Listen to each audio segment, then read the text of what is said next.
Boa noite a todas e todos e todes. Mais um encontro aqui do curso Filosofia da Prática Global, segunda edição do curso.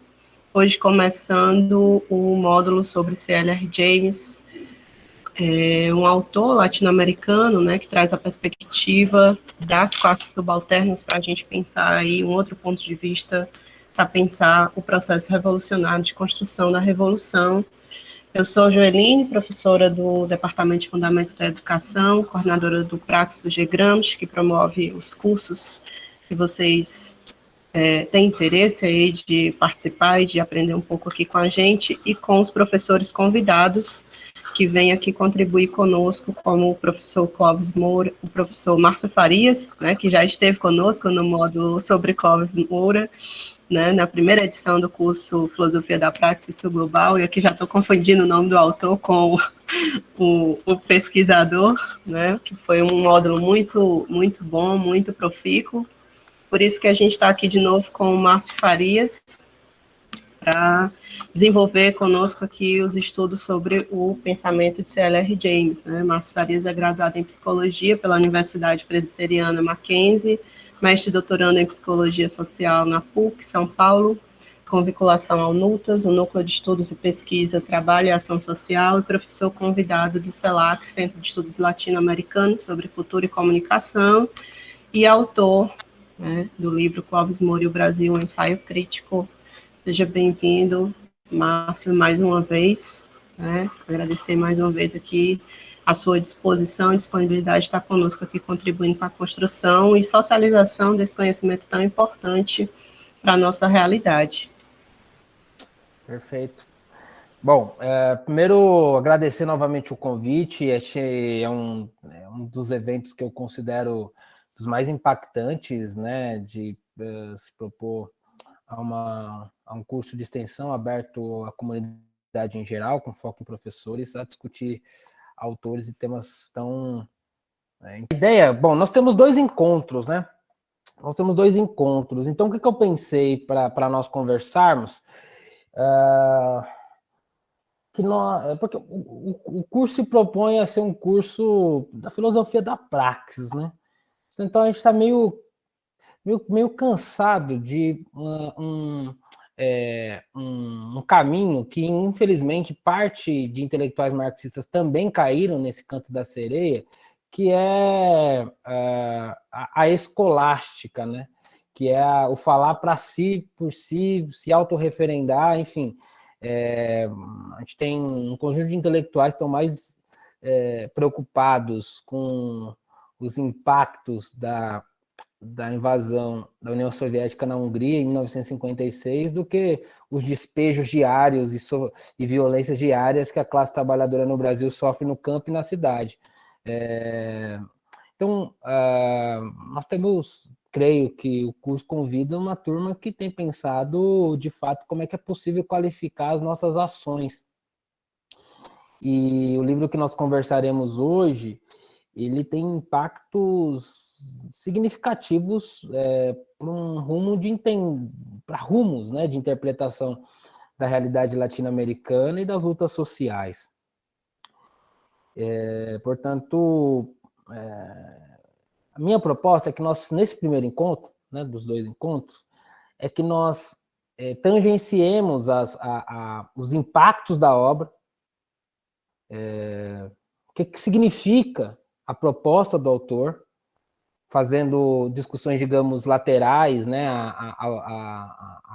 como o mesmo debate que ele fez foi discutido, por exemplo, na historiografia da escravidão no Brasil, para que no próximo encontro a gente vá para os argumentos específicos do autor, até para dar mais tempo de leitura. Não sei se todo mundo teve contato com a obra, ou teve condições de fazer uma leitura na íntegra, porque nós vamos ler 2 capítulos, né, desse autor, né, o Jacobinos Negros,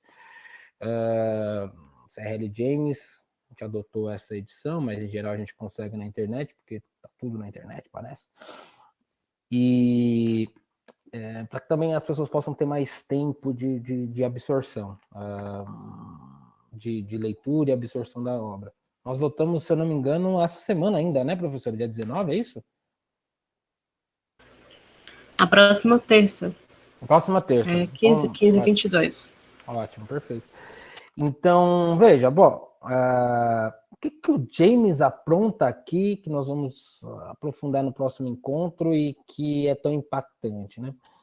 Primeiro, o próprio James, vou dar uma introduzida à biografia, mas o meu objetivo na aula de hoje é nós irmos para os debates laterais, mas o James é de Trinidad e Tobago, no Caribe.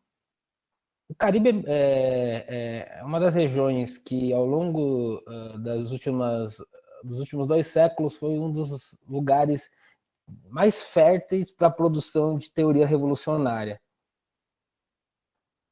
a ponto de nós afirmarmos a existência de um marxismo negro caribenho, por exemplo. Bom, é só pensar que no Caribe, nós tivemos Revolução Haitiana e Revolução Cubana. Se nós temos duas grandes revoluções que impactam os destinos da América Latina, são duas curvas, né, inflexões importantes na formação de toda a América Latina, elas aconteceram naquela região. Não por acaso, portanto, a obra do James... E tá, tinha algum microfone aberto que a minha voz estava voltando para cá. A obra do James, o capítulo que a gente vai ler vai justamente fazer essa análise da relação entre a Revolução Haitiana e a Revolução Cubana. Então, ser daquela região, e o próprio autor diz isso, é um impacto, é uma circunstância significativa para tentar entender como foi possível naquela região processos revolucionários com características muito diferentes daquilo que a gente entende como revolução clássica, por exemplo, das ocorridas na Europa, ou daquilo que se projetou como uma ideia de revolução. O que acontece em espaços em que predominam uma classe trabalhadora, sobretudo do campo, um predomínio agrário e, consequentemente, campesino, em situações, em muitas circunstâncias, em situações bastante específicas e pouco aparentemente organizado e eventualmente eclode revoluções tão impactantes. Então, essa é uma questão que se coloca para a agenda que o James estabelece e que no nosso caso, no caso brasileiro, também foi e é uma grande questão. Na verdade, essa é uma grande questão para todo revolucionário. Né? Como é possível a classe que produz não ter acesso àquilo que produz? Como é possível que ela perceba que ela produz, que ela não tem acesso? E quais são os caminhos para que esse processo de produção de riqueza e miséria seja revertido? Se a gente for pensar, a nossa vida, enquanto revolucionários, é tentar dar respostas muito concretas a essas questões.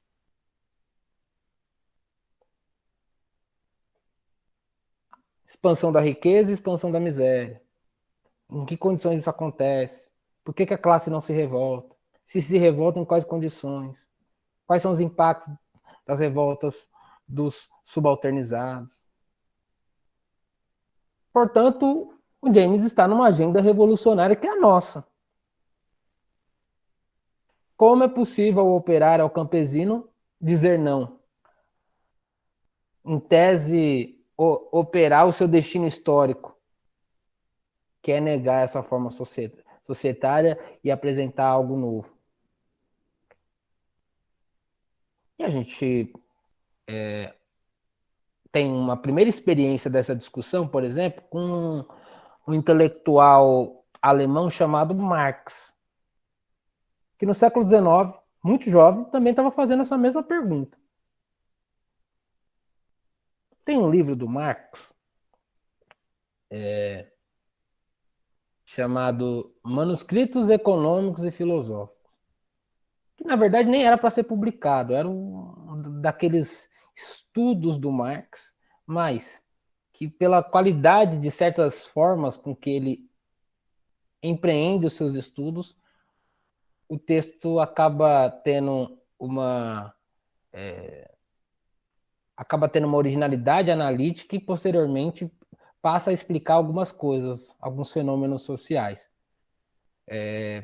Todo mundo sabe o jeito do Marx de estudar, né? Marx, em geral, ele se contrapunha a um texto, reescrevendo trechos significativos desse texto, e embaixo fazendo comentários críticos.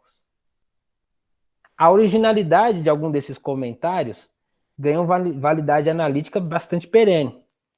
E nesse caso, por exemplo, é um Marx que vinha num fluxo, de um lado, de debate com a sua herança de jovem hegeliano de esquerda. Ele está na França, ele já havia saído da Alemanha, e que, portanto, o debate da alienação que ele tinha contato na Alemanha enquanto jovem era o debate da alienação religiosa, a relação com o Estado, sociedade civil. Esse é o debate, por exemplo, que a gente vai observar dos escritos do Marx na Gazeta Renana. O jovem Marx. Posteriormente, Marx tem contato com o avanço dessa discussão a partir da sua grande referência de juventude, não só dele, como de grande parte dos jovens hegelianos de esquerda, que é o Feuerbach, Ludwig Feuerbach, que inverte uma sentença em relação à discussão de alienação religiosa. Se a religião se apresentava como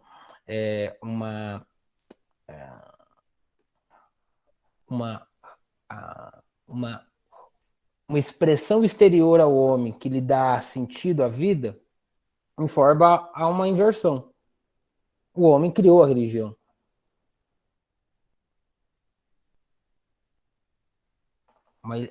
Um atributo, a religiosidade é um atributo humano estendido a uma entidade transcendental metafísica.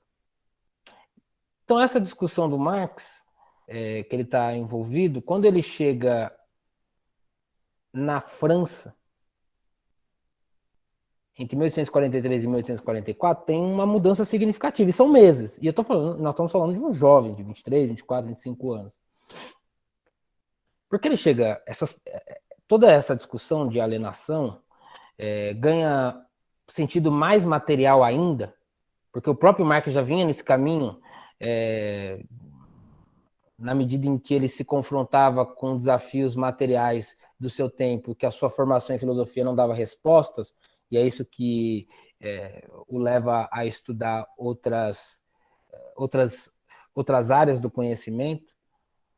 Mas quando ele chega na França, ele se depara, de um lado, com uma classe trabalhadora mais ampla e constituída do que a que se encontrava na Alemanha, atrasada. Ainda uma confederação de vários estados cuja base era basicamente feudal.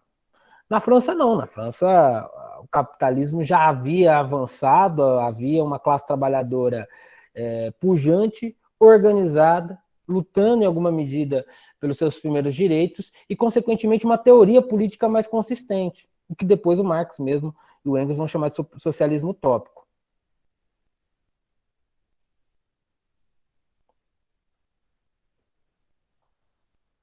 Atrelado a isso, Marx, no seu contato com Engels, tem contato com o debate da economia política.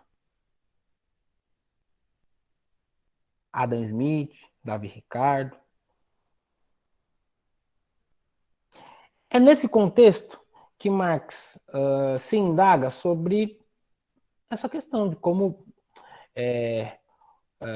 o trabalho, que em tese seria uma ação de emancipação, se apresentava enquanto processo estranhado, alienado.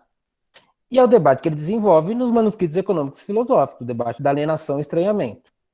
Não vou entrar nas celeumas, alienação e estranhamento, esse é um debate encarniçadíssimo da tradução do alemão. Vou tomar como sinônimo alienação e estranhamento, ainda que em vários momentos isso possa criar alguns problemas, mas que para a gente agora não é a nossa grande questão.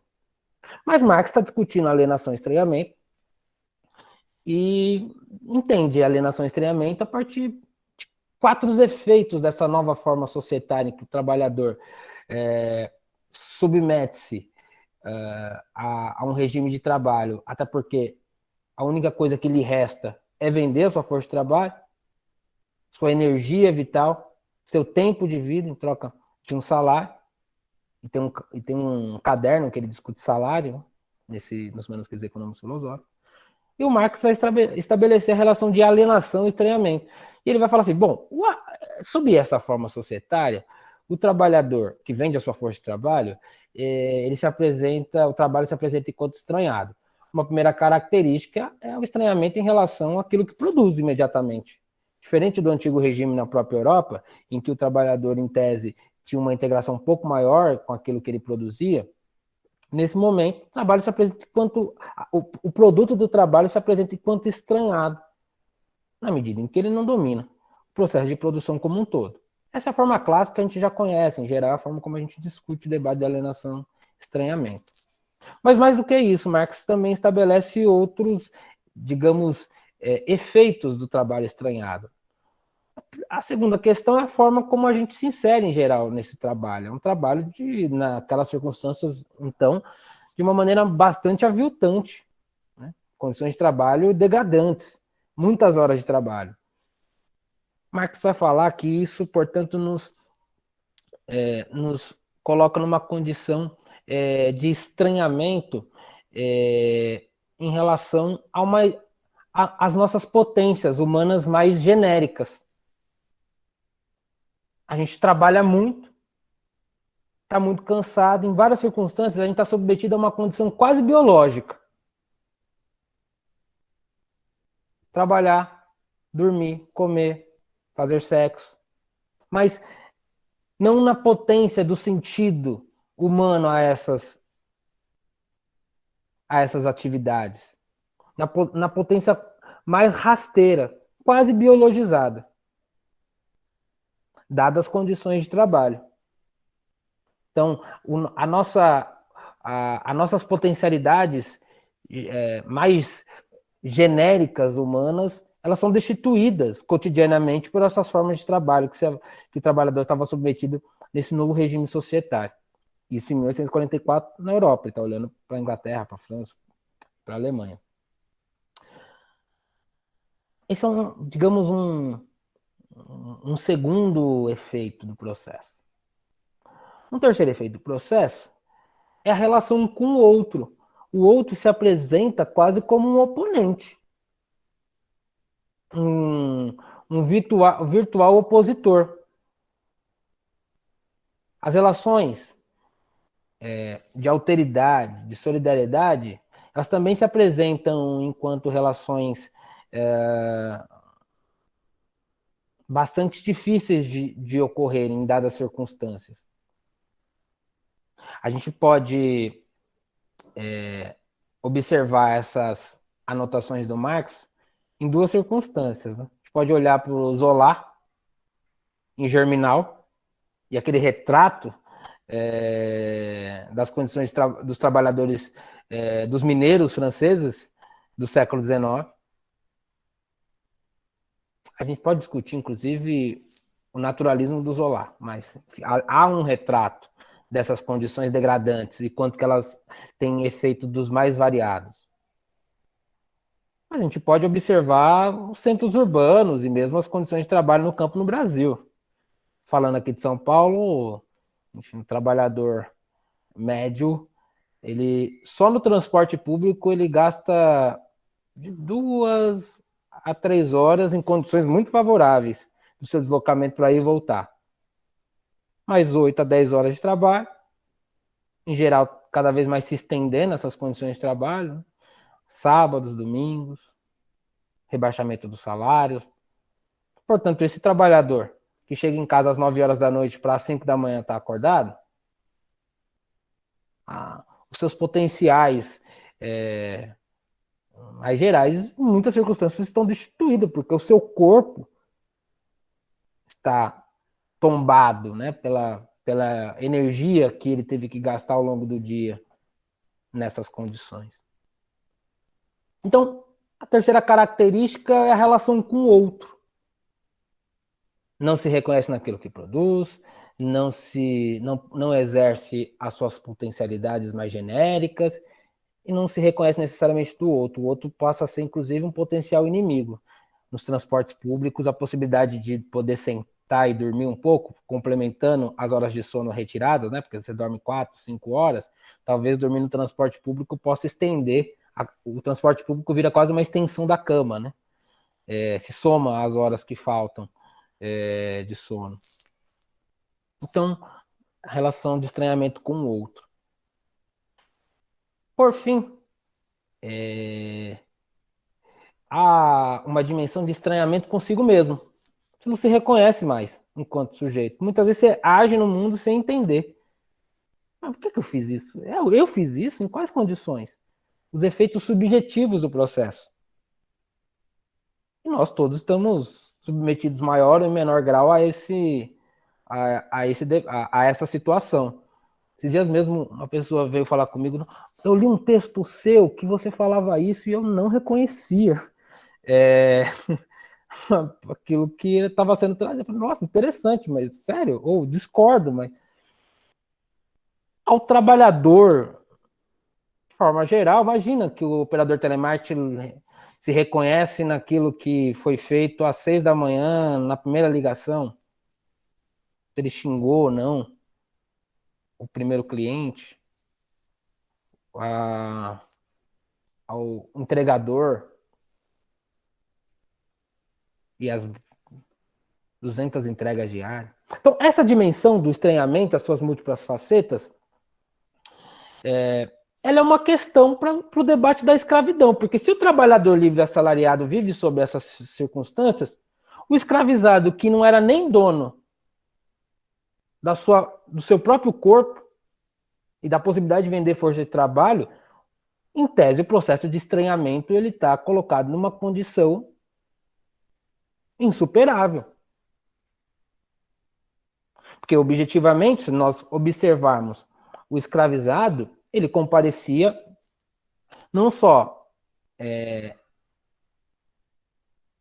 enquanto mão de obra, ele também comparecia enquanto capital fixo, ele compunha a engenharia da produção.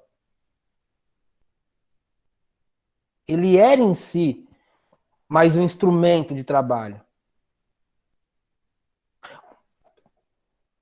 Como é possível, se o trabalhador livre assalariado vive essa experiência das circunstâncias do estranhamento e alienação, ao escravizado, e antes de ir ao escravizado, e que, portanto, vive uma condição cuja sua possibilidade de negação dessas condições são cada vez mais difíceis de acontecer,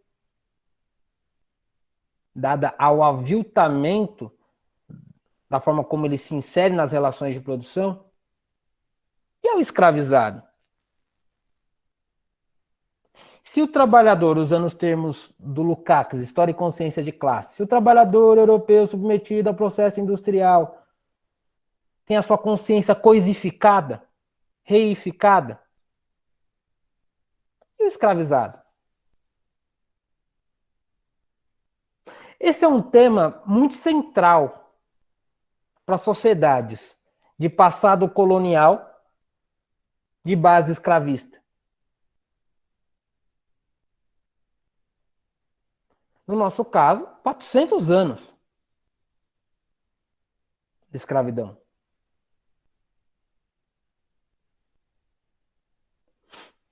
Não por acaso, esse é tema central nas ciências sociais brasileiras. É um tema persistente.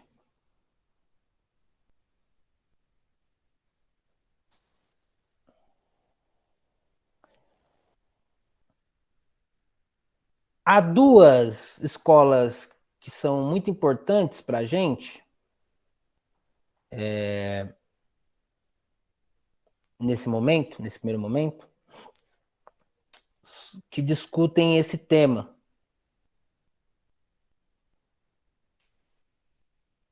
Uma primeira foi levada a cabo na década de 50. Veja, a historiografia da escravidão no Brasil tem uma vasta produção em várias escolas. Mas duas escolas importantíssimas para nós também se debruçaram sobre essa mesma questão. Uma teve como, digamos, mentor intelectual um dos maiores intelectuais brasileiros, figura pela qual eu tenho admiração, respeito, carinho. Inclusive, tenho me dedicado ao estudo mais sistemático da sua obra. Pretendo em breve lançar um pequeno ensaio sobre, que é o Florestan Fernandes. A turma do Florestan Fernandes, né? Florestan Fernandes, Roger Bastides. E aí um monte de gente. Uma turma inteira com eles. Fernando Henrique Cardoso, Emília Viotti da Costa, Ottaviani. Nós chamamos essa escola de escola estruturalista, escola da USP, escola paulista.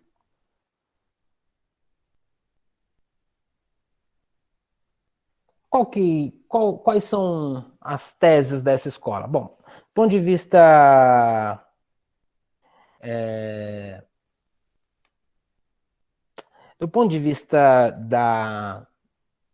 dos seus impactos políticos da época, o enfrentamento à democracia racial. Foi uma escola que falou: a democracia racial é um mito. Não se opera na realidade brasileira. Para justificar essa afirmação sobre as desigualdades raciais no Brasil, vão na estrutura, vão reconstituir a história. E uma série de teses são realizadas tentando investigar como isso se deu. São quase 3 décadas de estudo, portanto, com inflexões muito diferentes. Quando o Ottaviani, por exemplo, discute as metamorfoses do escravo, uma análise histórica estrutural, tentando estabelecer os períodos históricos, as relações sociais e quais eram as condições do escravizado em cada um dos períodos, portanto, tentando estabelecer fluxo analítico menos contínuo e tentando estabelecer relações mais rigorosas com os períodos históricos. Ou seja, uma coisa é você ser escravizado no período colonial, em determinadas regiões e circunstâncias, outra coisa é você ser escravizado no século XIX, no Brasil imperial, nos centros urbanos, na corte. Tem diferenças. Você mobiliza circunstâncias distintas. Então, um trato mais rigoroso com os períodos da história, as circunstâncias e as ações. Isso no Metamorfose do Escravo, que ele está observando a escravidão lá na região que hoje é o estado do Paraná. Ou mesmo Ottaviani, que escreveu um livro chamado Escravidão e Racismo, lançado no final da década de 70, em que o acento de leitura está muito mais influenciado pelo avanço do estudo sobre o marxismo no Brasil. Primeiro, o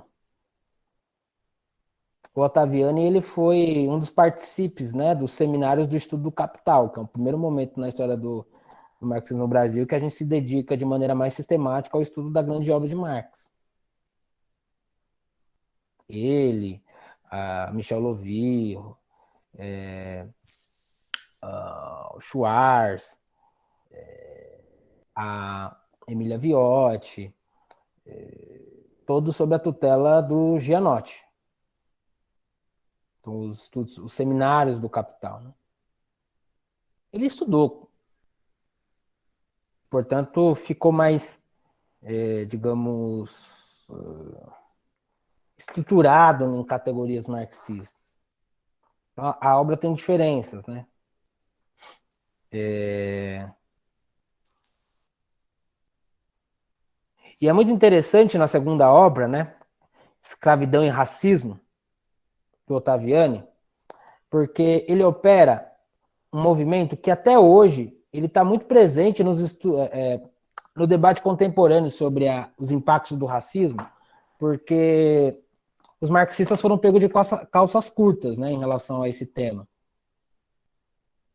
Nós estávamos ali renovando o marxismo, e eis que. E a escravidão, e o racismo, e a classe trabalhadora, e a questão de gênero. Aí o que tem sido dito? E o Ottaviani foi talvez um dos primeiros.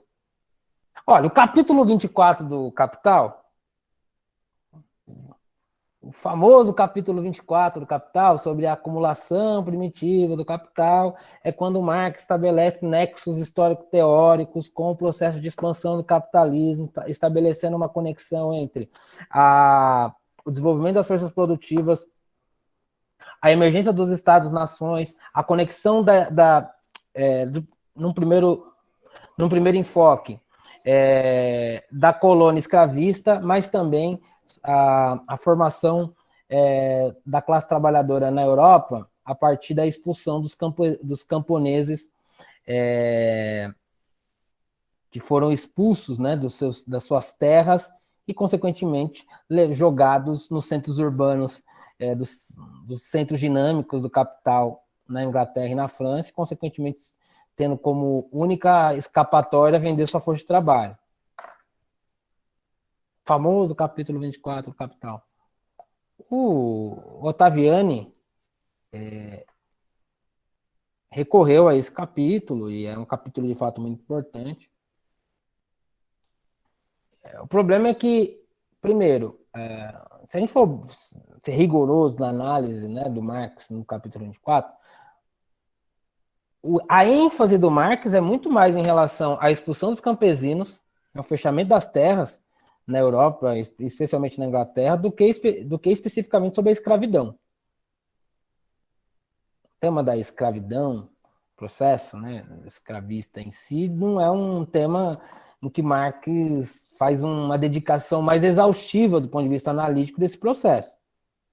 Mas há explicitamente uma menção, há explicitamente uma correlação, que tem validade analítica fundamental.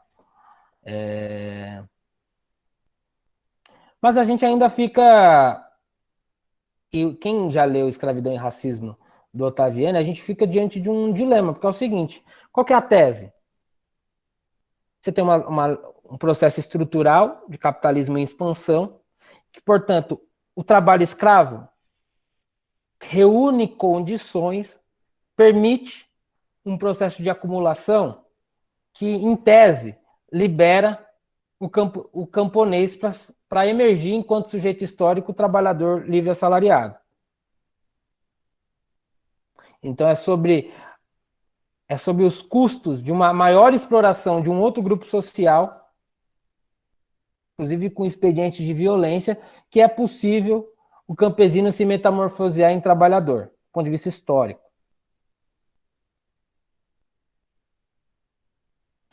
E que, portanto, com a emergência do sujeito histórico trabalhador na Europa, no século XIX, criam-se condições e necessidades em relação ao fim do trabalho escravo. É quase um... No limite, essa análise, e essa é a conclusão do Ottaviani, o processo de superação da sociedade escravista é meramente determinações externas. Meramente não, né? Mas nós somos uma sociedade colonial em que o capital, as determinações externas impactam significativamente. Só que o Ottaviani, nós estamos falando, esse livro é lançado, se eu não me engano, em 77, 78. Nesse período, aqui no Brasil, os intelectuais brasileiros já têm contato com a produção caribenha. Tem uma outra figura que eu acho que já deve ter sido discutida, não nesse módulo, no outro, que também é muito interessante, chamado Eric Williams, que inclusive foi aluno do James. James foi professor do Eric Williams. O Eric Williams pega a mesma tese do capítulo 24, mas tenta entender de maneira mais minuciosa a escravidão. Escravidão e capitalismo. E percebe que o processo da escravidão, tanto do ponto de vista material quanto do ponto de vista político, tem uma influência significativa na forma, inclusive, como a Inglaterra se tornou proeminente. O que é a Inglaterra? Nesse processo de expansão que se torna essa potência industrial. Dentre outras questões, a forma como se desenvolveu, como ela empreendeu o expediente da escravidão. Mas isso vocês devem ter discutido de maneira mais cuidadosa nessa aula sobre o Eric Williams. Então, o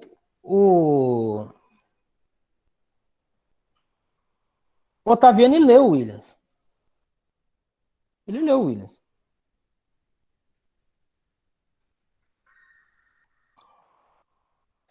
E ao ler o Williams, ele tem contato com os outros intelectuais caribenhos. E, consequentemente, com a Revolução Haitiana. E ele faz essa pergunta. Bom, olha, a escravidão ela foi muito aviltante do ponto de vista das subjetividades, ela foi muito violenta. Não permitindo ao escravizado capacidade organizativa. Pela estrutura e pelo instrumento da violência.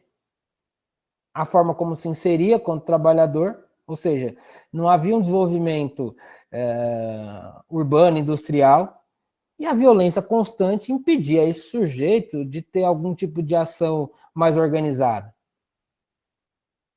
Aí o Ottaviani é interpelado, porque também já haviam se desenvolvido estudos sobre a rebeldia escrava.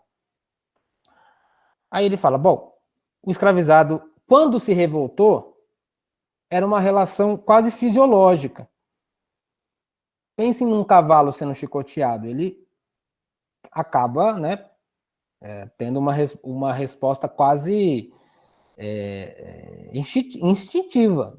Então, os escravizados, diante de tanta violência, em várias circunstâncias, fugiam a esmo, respondiam com uma violência à violência sofrida, mas sem uma possibilidade de organização mais estruturada. Tanto que não teve nenhum tipo de revolução, mesmo escravizado sendo tão violentado e explorado. Mas aí tem uma outra pergunta, mas e o Haiti? Ele fala, o Haiti não, o Haiti tem uma questão.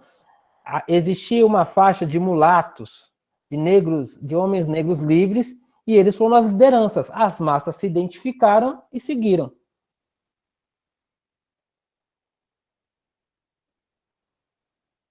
Portanto, o Haiti é explicado pela vanguarda. Uma vanguarda extremamente capaz, que soube fazer uma leitura histórica e trazer a massa consigo. É uma resposta parcialmente correta. Há uma liderança, a gente vai conversar sobre os argumentos do James em relação a isso. Só que a pergunta que não quer calar.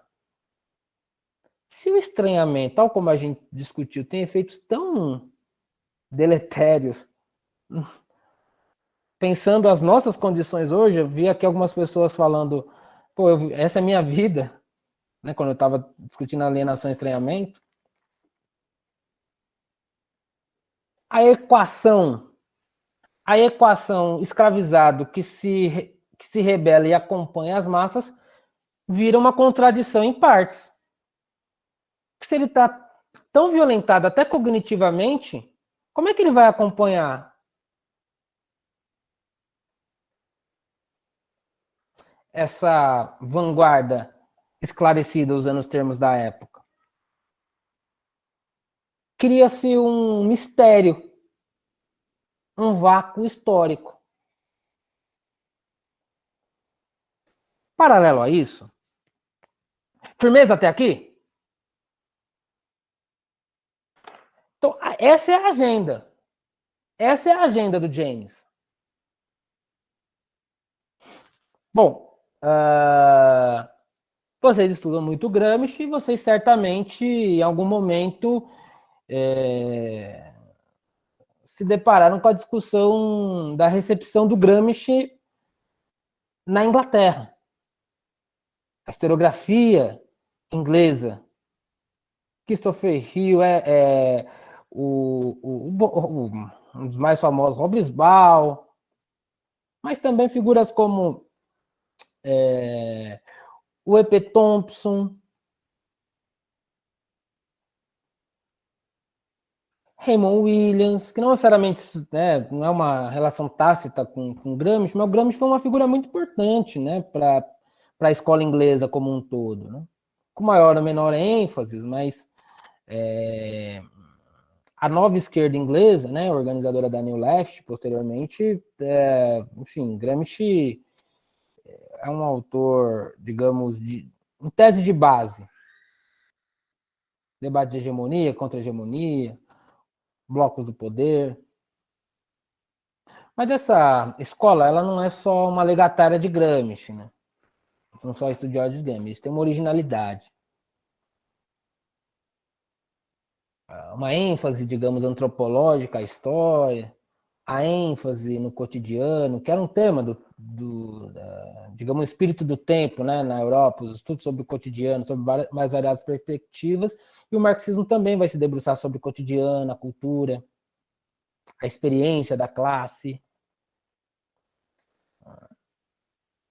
a formação da classe trabalhadora inglesa é um dos experimentos analíticos mais bem-sucedidos, né, do século XX no campo do marxismo. A reconstituição do conjunto das experiências da classe que vão explicando como a classe sai de classe em si como classe para si, porque em tese nós éramos muito finalistas, nós estávamos preocupados com o Lula em 1978, no seu pronunciamento no estádio 1º de Maio, falando com as massas e dirigindo uma greve. Com essa abordagem, a gente passa a tentar entender como foi possível aquela cultura operária ocorrer? Quais são as condições anteriores a este processo? E aí a gente pode aventar aqui hipóteses.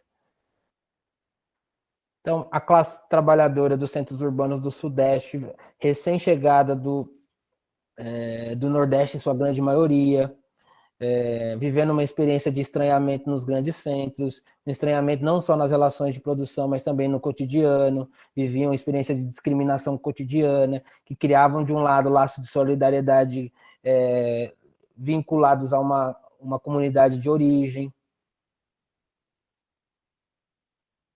que fazia com que uma série de experiências no seu dia a dia fossem forjadas predominantemente em laços de solidariedade e não de divisão, mesmo sendo submetidos a um trabalho industrial. Então, se na indústria não havia essa possibilidade de encontro, havia uma espécie de cultura de solidariedade.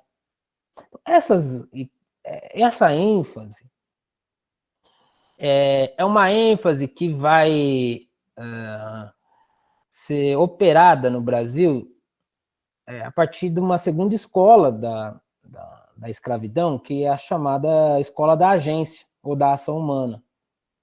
Também não teremos tempo aqui de discutir essa escola e todos os impactos, mas não só o Thompson, mas muito Thompson é um autor que vai influenciar muito os estudos sobre a escravidão na década de 80 no Brasil, 1980, até porque era o centenário da abolição, em que há uma ênfase. Porque qual é a tese? Mesmo em circunstâncias muito restritas, justamente pela possibilidade de consciência humana, que o trabalho, o que é trabalho? Trabalho é uma ação consciente deliberada a um fim. É isso que define o que é trabalho. Trabalho é uma ação consciente deliberada a um fim. Está no Capital. Essa ação humana, ela é a ação que permitiu que nós superássemos uma condição biológica e nos tornássemos seres sociais. Portanto, o fim dessa ação consciente e deliberada a um fim, mesmo sob o jugo do estranhamento, é o fim da humanidade. Essa é a tese. Assim, mesmo todo ser humano é um filósofo, é um intelectual.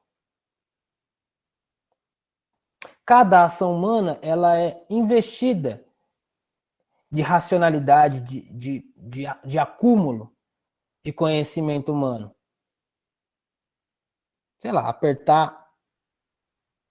apertar um parafuso, por mais alienante que possa ser, há, do ponto de vista do indivíduo, algum tipo de interação intelectual. E mais do que isso, as pessoas herdam dimensões para além da produção em que as coisas são menos estáticas. Herdam elementos éticos da religião, herdam elementos morais e de valores a partir da família. A consciência, né, nesse sentido, é algo mais de metamorfoses, né, de uma consciência que o Gramsci chamava de bizarra, né, pensando no homem moderno, né, e que é perfeitamente compreensível no mundo atual. A gente é capaz de, no WhatsApp, mandar as coisas mais obscurantistas possíveis, né. Não tome vacinas no WhatsApp, que é justamente o acúmulo de conhecimento humano mais avançado. Expressão do desenvolvimento das forças produtivas, mas para o regresso. Então, a tese geral dessa turma era que, mesmo em circunstâncias muito aviltantes, há sempre uma ação humana. A capacidade do sujeito de entender o que ele está fazendo aí são outros 500. A capacidade dele de entender o seu legado, a sua passagem pelo mundo, isso é uma outra questão, mas que há. E é esse o espírito da agenda que fez com que as pesquisas sobre a escravidão se debruçassem sobre o cotidiano escravo. E vão perceber que, poxa, em circunstâncias muito, muito, muito aviltantes, ainda assim havia algum tipo de ação humana. Em algumas circunstâncias, experimentos de racionalidade que visavam independência, que visavam resistência.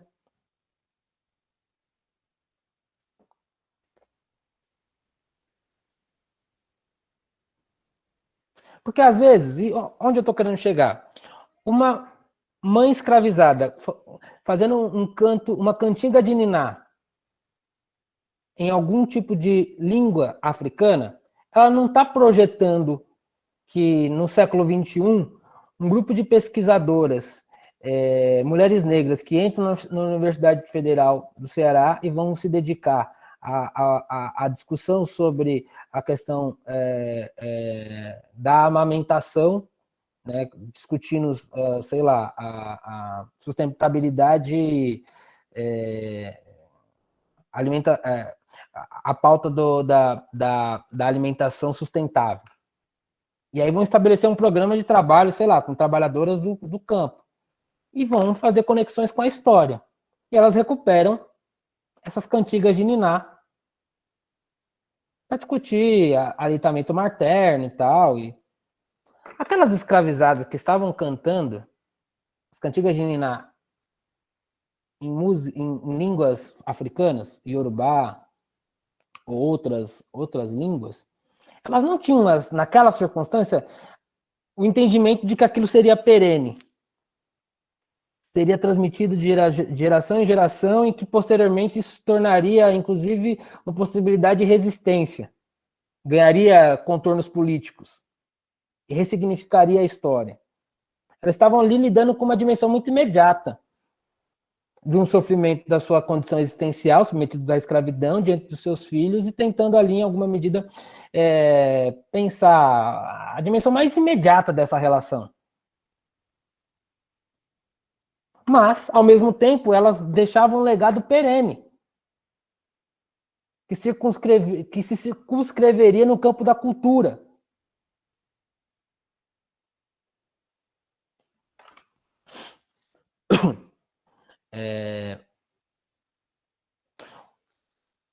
O problema da segunda escola, então a segunda escola supera essa ideia da consciência coisificada.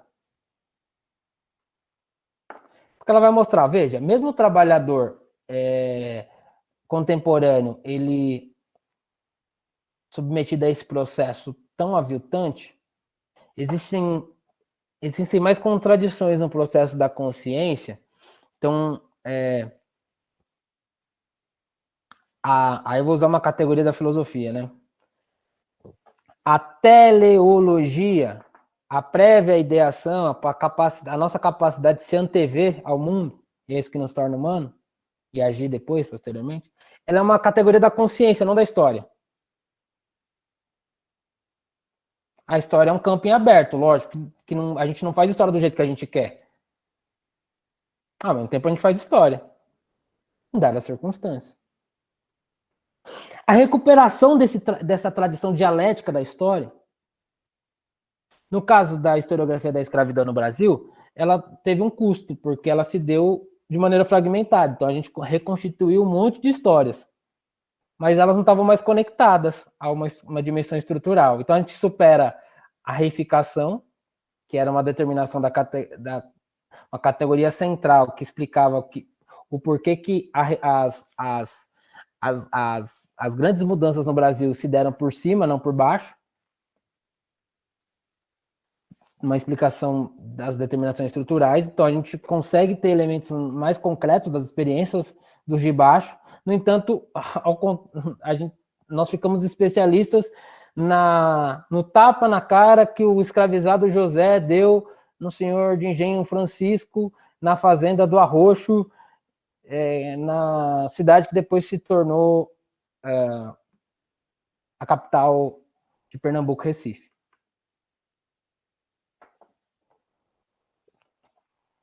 James, nos Jacobinos Negros,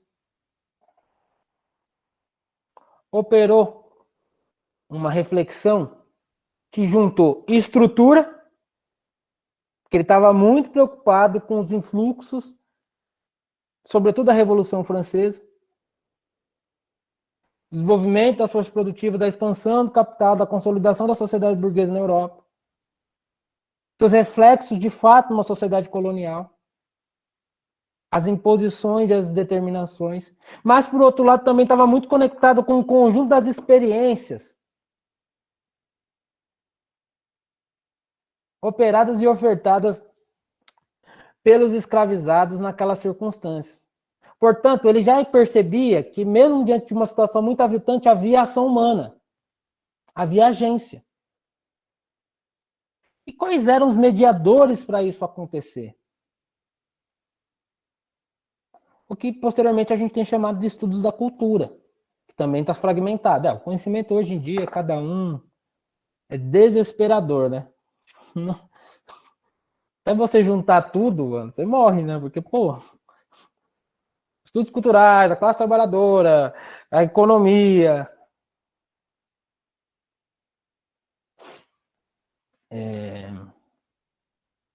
Portanto, o James operou aquilo que nós chamamos de história da ação em dadas circunstâncias. Só que essas circunstâncias, elas são multideterminadas, síntese das múltiplas determinações. Ao mesmo tempo que elas são expressões da conjuntura, elas são expressões mais gerais, a depender da conjuntura e das formas como a estrutura se organiza. Como assim?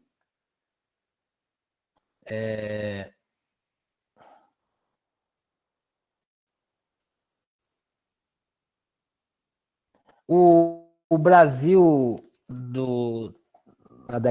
da primeira década do século XXI é um Brasil em que as relações de classe se repõem numa nova circunstância.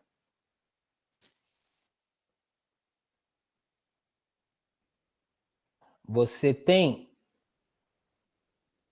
uma massa de trabalhadores, em sua maioria não brancos,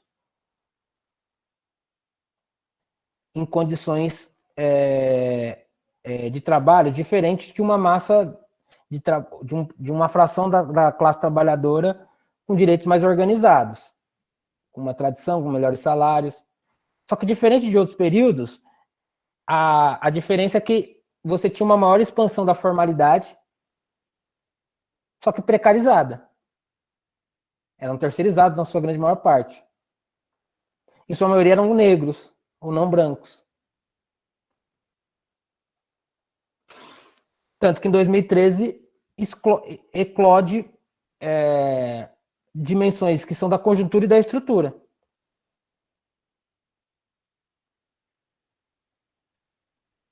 O que é da estrutura? Aí está no Florestan Fernandes, a autocracia burguesa, a sempre imposição de um circuito fechado aos de baixo, só que sob novas circunstâncias. Bom, e aí, para a gente começar a terminar,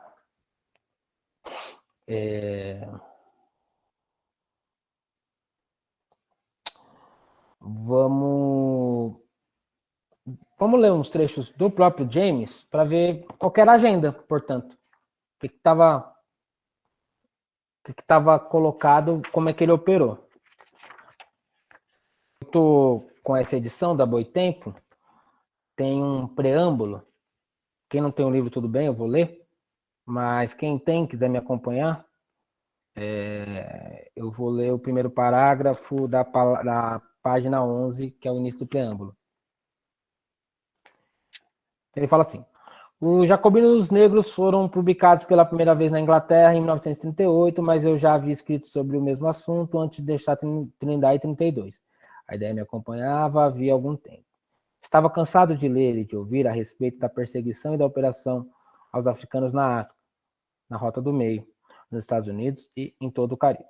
Convenci-me da necessidade de escrever um livro no qual assinalaria que os africanos ou seus descendentes, em vez de serem constantemente os objetos da exploração e da feridade de outros povos, estavam eles mesmos agindo em larga escala e moldando outras gentes de acordo com suas próprias necessidades. Os livros sobre revolução no Haiti que eu tinha lido até então não possuíam um sério rigor histórico. Então, é a agenda da agência, mesmo em condições muito difíceis. Portanto, o debate da consciência do escravizado. Há alienação, há estranhamento, mas mesmo nessas circunstâncias houve algum tipo de ação. Aí depois, na página 12, no terceiro parágrafo, começa assim. Durante o período em que estive na Inglaterra, estudei o marxismo e escrevi uma história da Internacional Comunista que compreendia um estudo razoavelmente denso sobre a Revolução Russa, na França. Li com entusiasmo e proveito escritores como o Jean Jaurès, Mathieu e, sobretudo, Michelet. Encontrava-me, assim, especialmente preparado para escrever Jacobinos Negros, sendo que não era a menos importante das minhas qualificações o fato de ter passado a maior parte da minha vida em uma ilha das Índias Ocidentais, não muito diferente do território do Haiti. Conhecia profundamente, de um lado, o marxismo, que a gente vai conversar muito sobre a relação dele com o marxismo. Esse livro só é compreendido profundamente se nós termos em tela o Marx de 1848 a 1850, o Marx que escreveu o 18 de Brumário, o Marx que escreveu a luta de classe na França, porque a gente vai perceber na próxima aula que ele está muito orientado àquela qualificação que o Marx dá em relação às composições da classe. Quem já teve contato com essas obras, 18 de Brumário, Luta de Classe na França, vai lembrar que o Marx faz um diagnóstico de tempo para entender o processo de ascensão das lutas da classe trabalhadora, das revoltas da classe trabalhadora nesse período, e a contra-revolução, operada pela burguesia, que passava agora de uma condição de revolucionária a condição de classe dirigente, portanto conservadora. Tanto que no primeiro capítulo do A Luta de Classe na França, o Marx tem de 1848 a 1850, o Marx tem a famosa frase que é a síntese do entendimento das indeterminações da história, né? A história como um processo contínuo. Porque Marx fala o seguinte: a revolução morreu, viva a revolução. Ao analisar as derrotas históricas da classe trabalhadora francesa naquele período, mas como aquilo abriu uma janela histórica de uma primeira vez que a classe trabalhadora se apresentava enquanto sujeito político, e quanto aquelas derrotas poderiam legar uma experiência concreta em relação aos seus possíveis opositores enquanto condição de classe, né? Então, era o primeiro momento em que as condições objetivas e subjetivas se apresentavam quase como na sua inteireza para a classe trabalhadora francesa, para a classe trabalhadora europeia como um todo. Então, ele tinha domínio teórico, ele tinha domínio de história, né? Ele também estudou as características específicas da Revolução Russa, estudou as internacionais, portanto, essa dimensão das formas políticas era uma grande questão que ele já tinha no pleno domínio, mas ele já adverte aqui, ao mesmo tempo, não estou moscando, como dizem a juventude. Ele não estava ali, ele falou, pô, mas espera aí, no Haiti foi diferente, existem outras determinações, outras particularidades que precisam ser investigadas. Já vou adiantando pontos, eu sei que eu já estou 4 minutos extrapolei um pouco do tempo, mas vou trazer esses pontos porque é a partir desse ponto que eu quero começar a próxima aula. Nos Jacobinos Negros, ele vai observar o quanto que a dimensão da raça se comungava com a dimensão das frações de classe. Havia uma espécie de simbiose entre classe, aqui classe entendida, num primeiro momento, como lugar que o sujeito ocupa nas relações sociais de produção e, consequentemente, as derivações que esse lugar que ele ocupa nas relações de produção pode lhe dar do ponto de vista da organização política. O que eu estou querendo dizer? O operário industrial tem como representante da sua forma política uma associação, um instrumento de classe que parte desses interesses particulares no primeiro momento. Seu sindicato respectivo.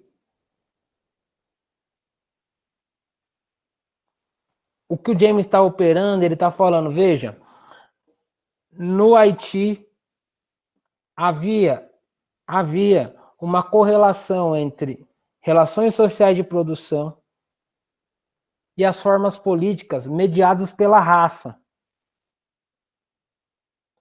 Traduzindo em miúdos, e a gente vai esboçar isso com mais calma no próximo encontro, ele vai falar o seguinte, veja, a classe, vou usar o termo que ele usa, que é um termo recorrente, é um termo da época, a classe de mulatos livres, mesmo eles sendo, em várias circunstâncias, figuras que ocupavam o mais vasto campo das relações sociais de produção, inclusive profissionais liberais, intelectuais, filósofos esclarecidos no sentido dos termos, né, da Revolução Francesa, né, a ideia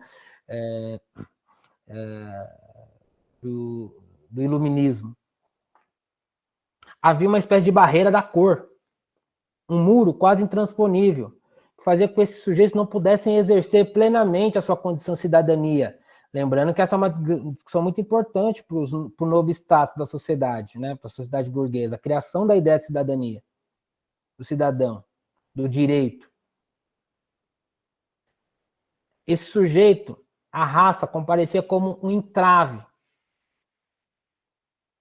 um muro quase intransponível, que fazia com que ele, no limite, não se identificasse a partir do seu lugar de pertencimento nas relações de produção. Se ligasse a uma comunidade de origem, até porque ela era essa comunidade de origem que fornecia subsídios para que o cinturão da raça permanecesse existente. A existência da escravidão sob o jugo da ideia de raça a partir do signo negro desdobrava em elementos, não só no campo da cultura, inclusive juridicamente, como entrave para essa classe de mulatos livres, que para se ver plenamente livre tinha que se haver com a escravidão. E se haver com a escravidão fazia com que eles, no limite, no avanço da luta política, no processo, se identificassem com essas massas. Pela sua origem, comunidade de origem. E criaram uma comunidade de destino. Que a gente vai tentar entender como é que o James mostra para a gente como é que foi possível essa ligação. Quais foram os elementos que mediaram essa ligação entre sujeitos que estão em classes diferentes, mas tem signos da raça que os aproximam. Porque isso dá muitos elementos para a gente entender a composição das classes contemporâneas no mundo inteiro, não é só no Brasil, no mundo inteiro, tendo a raça como uma variável. Isso está colocado para a França contemporânea, está colocado para os Estados Unidos contemporâneos, está colocado para o Brasil, para a América Latina como um todo. E é por isso que é a importância desse livro. Ele requalifica uma discussão da luta de classes.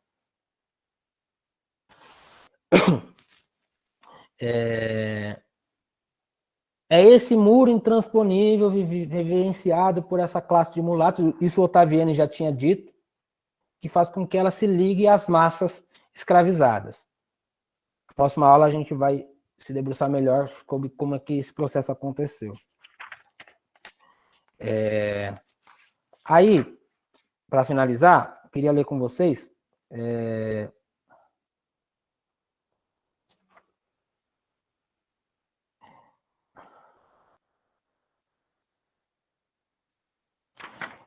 tem um prefácio, nessa mesma edição, tem o prefácio à primeira edição. E eu vou ler alguns trechos com vocês também. E aí eu encerro essa aula para a gente começar a trocar ideia, tá bom? Então, o prefácio à primeira edição, nessa edição da Boitempo, no livro que eu estou aqui, é a página 15, quem tiver o livro pode acompanhar. Ele fala o seguinte, o próprio James. Em 1789, a colônia francesa das Ilhas Ocidentais de São Domingos representava 2/3 do comércio exterior da França e era o maior mercado individual para o tráfico negreiro europeu. Era parte integral da vida econômica da época, a maior colônia do mundo. O orgulho da França e a inveja de todas as outras nações imperialistas. A sua estrutura era sustentada pelo trabalho de milhões de escravos. Aí tem o terceiro parágrafo dessa mesma página, página 15. Ele diz: essa foi a única revolta de escravos bem-sucedida da história, e as dificuldades que tiveram de superar colocam em evidência a magnitude dos interesses envolvidos. A transformação dos escravos, que mesmo há centenas, tremiam diante de um único homem branco, em um povo capaz de se organizar e derrotar as mais poderosas nações europeias daqueles tempos, é um dos grandes épicos da luta revolucionária e uma verdadeira façanha. Por que e como isso aconteceu é o tema deste livro.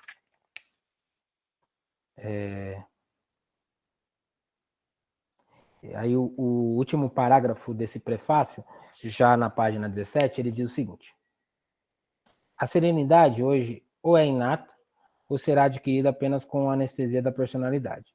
Foi na calma de um subúrbio à beira do mar que puderam ser ouvidos mais claro e insistentemente o estrondo da artilharia pesada de Franco, a matraca do pelotão de fuzilamento de Stalin e a impetuosa e estridente agitação dos movimentos revolucionários lutando por lucidez e influência. Essa é a nossa era e este livro é parte dela, como algo de fervor e de inquietude. Tampouco o autor se lastima dela. Este livro é a história de uma revolução e, se escrito sob diferentes circunstâncias, teria sido diferente, mas não necessariamente melhor. Portanto, companheirada, ele está operando aqui aquilo que posteriormente a gente tem chamado de a forma como os povos sem história entraram para a história, ou os povos que foram destituídos, né, de história e submetidos ao jogo colonial se afirmam enquanto sujeitos pela política, né? Saem de uma condição de uma ontologia negativa, né, porque ontologia é o estudo do que é o ser, Eles não eram. Mas ao serem, e é justamente esse processo da dialética, ao serem, se afirmam negando essa condição pela política. A gente vai precisar preencher essa informação para entender os lastros que permitiram a esses sujeitos esse processo de operação na história. Porque isso vai nos ajudar a entender caminhos mais reais em relação à forma como os povos no sul global podem se organizar. Lamento muito profundamente, mas aqui nós não teremos uma estrutura tal qual uma vez existiu na Europa, que talvez não exista mais. Inclusive, talvez, pela nossa forma social e a forma como a gente deu respostas a essas circunstâncias, historicamente, nós temos mais a dizer sobre um processo revolucionário no mundo contemporâneo do que o norte organizado. Certo? É isso, começamos hoje, terminamos no próximo encontro. Vamos trocar ideia. Obrigada, Márcio. Muitos elementos aqui para a gente começar a conversa, né? E pensar aí essa reestruturação da perspectiva revolucionária aí de um outro viés, né? De uma outra perspectiva, um outro ponto de vista. Esse livro é importantíssimo mesmo, como você destacou, para a gente repensar aí como é que se constrói realmente essa revolução a partir dos seres que não eram, né? E aqui já abro o bloco de perguntas, né? Já tem uma pergunta chegando aqui para você, para a gente começar aqui essa conversa a partir do que você trouxe para a gente. O William está perguntando se é possível pensar um espírito do tempo que propiciou que autores como James, Williams e Fanon construíssem esse pensamento que se configuram dentro de um viés anticolonial a partir da praxis negra, né? E diversos agradecimentos aqui, porque realmente acho que está todo mundo pensando ainda, né? Para poder as perguntas estão processando aqui para poder elaborar as perguntas para chegar para você. Então, acho que a gente pode começar com essa, enquanto o Márcio vai respondendo, vocês podem ficar à vontade para colocar aqui no chat, a gente vai organizando aqui para fortalecer, enriquecer mais ainda o debate da aula de hoje, tá bom? Márcio. Perfeito, Williams. Veja, a Revolução Haitiana, ela é muito paradigmática de um primeiro momento. Vocês terão aula do José Martí, né? Ainda terão, não teve, né? Tivemos, foi o primeiro módulo, com a Sharon. Tá. Então, vocês leram no José Martí. O Martí, eu sempre falo, né? Quem tiver a oportunidade de ir a Cuba, tem que ir a Cuba, porque lá você entende o impacto do Martí, né? Porque no limite, o início da Revolução, em 59, os princípios organizativos da Revolução Cubana é muito mais organizado a partir de Martí, né, do pensamento martiniano, do que efetivamente, digamos, um pensamento marxismo mais estruturado, né? Ainda que o Martí seja um autor de explícita influência marxista. Ele tem um texto que o Martí escreveu um texto em 83, morte do quando Marx morre, o Martí escreve um belo texto sobre a morte de Marx e enfim. Então era um autor que tinha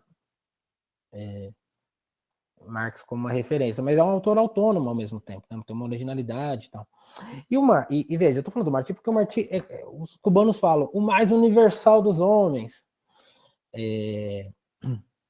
A Revolução Haitiana criou, em alguma medida, um espírito de uma universalidade não formal entre intelectuais latino-americanos e influenciou profundamente as independências, de tal forma que ela foi muito combatida pelas elites, né, crioulas na América Latina como um todo. Há toda uma discussão sobre o haitianismo, né, enquanto que ela foi muito organizadora dos traços autocráticos do Estado latino-americano, na medida em que ela trazia notícia da possibilidade da revolta dos de baixo. E isso se explicita Quando a gente observa o pensamento haitiano ele é muito legatário, primeiro de uma ideia de universal, que tem como princípio organizador uma afirmação da negritude. E eu estou usando abertamente uma categoria do século XX para falar de um sentimento no século XIX no Haiti. Porque eles partem de uma ideia de um humano que nega o negro quanto escravo para afirmar o negro quanto humano. E trabalham a partir da ideia de um sujeito que emerge a partir da Revolução quanto sujeito universal. Então, você vai ter no século XIX, por exemplo, no Haiti, um pensamento humanista muito forte. Tem um escritor chamado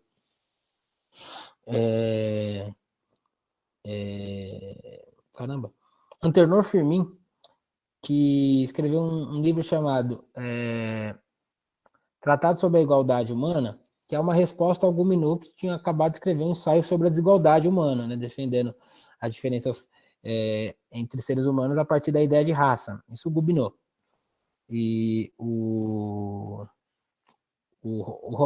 Antenor Firmin escreve um debate sobre a igualdade das raças humanas, já antecipando uma série de discussões que estão colocadas ao longo do século XX, como, por exemplo, o debate do Egito negro-africano. Então, o Antenor Firmin é uma expressão máxima dessa ideia de um humanismo revolucionário que a Revolução Haitiana criou e que vai influenciar figuras como José Martí. José Martí, em Nuestra América, ele parte dos princípios históricos da América Latina para afirmar um protótipo, né, do que é o ser na América Latina, né? A gente pode questionar hoje em dia se os desdobramentos são... quais são os desdobramentos dessa discussão, como ela encadeou temas que hoje a gente critica, por exemplo, o debate da miscigenação. Ainda que eu acho que o José Martí, ele tinha era uma outra chave, mas infelizmente desdobra nisso, em Nuestra América. E ele é muito influenciado pelo Antenor Firmin. De tal forma que há, na região do Caribe, um pensamento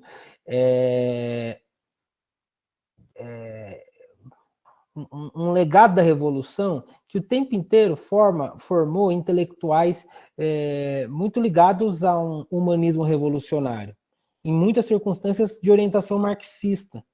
Então, com certeza, você entende Fanon, James, Williams, um conjunto muito variado de intelectuais da região, sempre numa perspectiva de um humanismo revolucionário, né? Porque eles têm um lastro na história, estão escritos na história a partir de uma contestação se Cuba venceu os Estados Unidos, né, principal potência imperial do século XX, o Haiti venceu a França.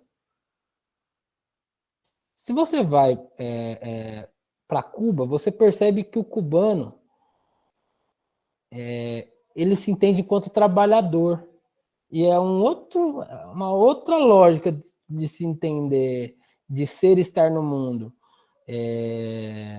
Isso explica, em alguma medida, com todas as deficiências, debilidades e críticas que podemos e devemos fazer à Revolução Cubana, como ela permanece ainda, né, vigente em pleno século XXI, a menos de 100 quilômetros do principal império, que tentou em várias circunstâncias invadir Cuba. Então, é um pouco disso sim. Então, a gente não entende Fanon e toda essa turma toda se a gente não compreende o que estava pegando ali no Caribe, o que é digamos, um traço cultural do Caribe, que vai ter adensamentos teóricos distintos, mas um legado permanente.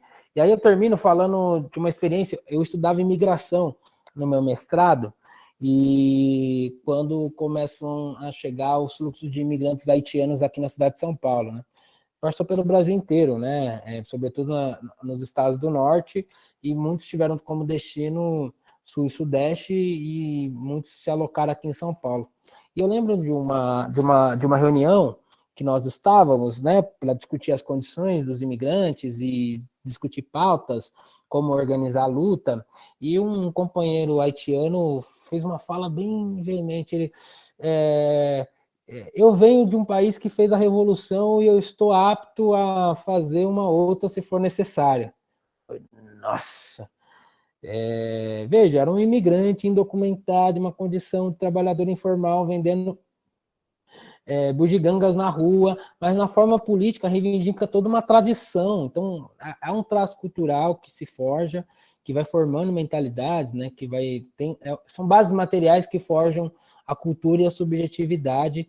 Então, com certeza, a gente vai melhorar essa discussão na próxima semana, mas acho que a sua pergunta foi brilhante, porque sim, isso explica muita coisa que aconteceu e que ainda hoje é importante para a gente.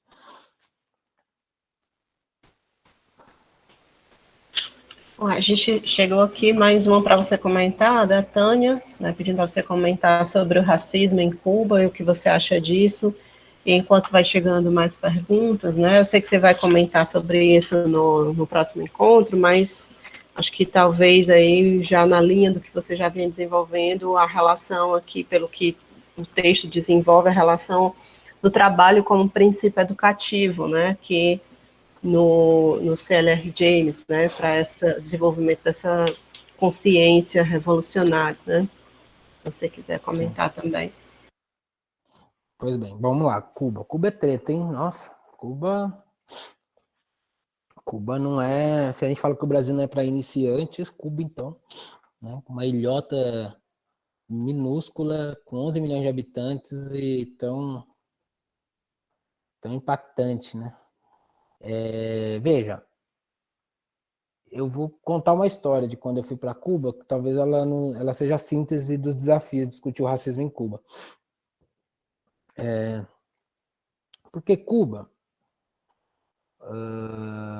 quando você chega, acho que todo mundo que tem uma consciência, pertence a grupos que são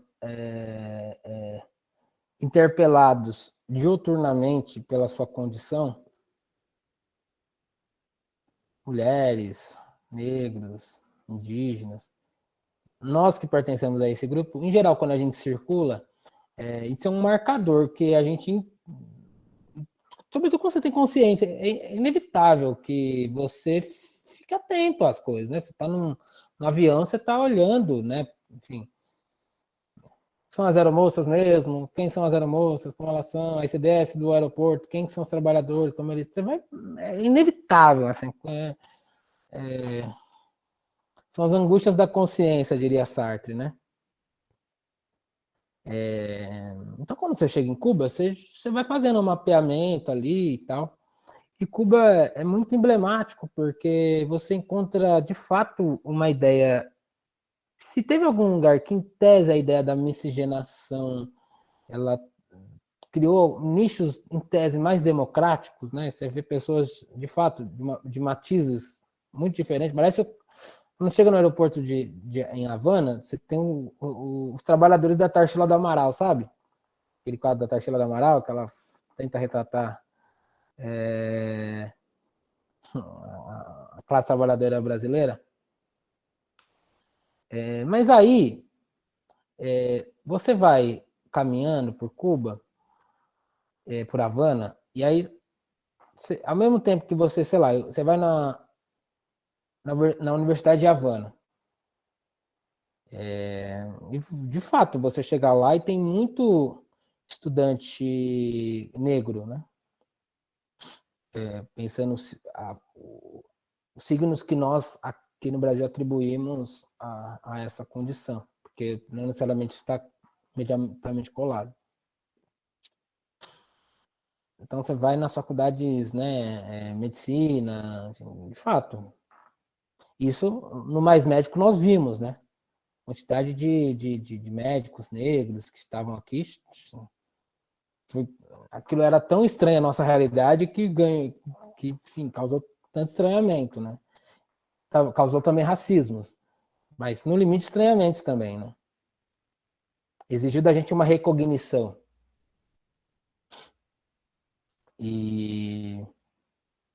Mas, ao mesmo tempo, em Cuba, você vai ver também pessoas em Havana, nas ruas, bêbadas, algumas que estão se pedindo.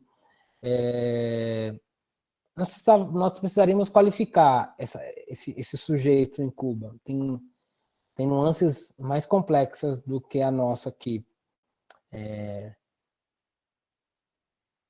Estou dizendo em relação a algumas reformas que lá ocorreram e que tem algumas dimensões da cultura e da subjetividade também que envolvem.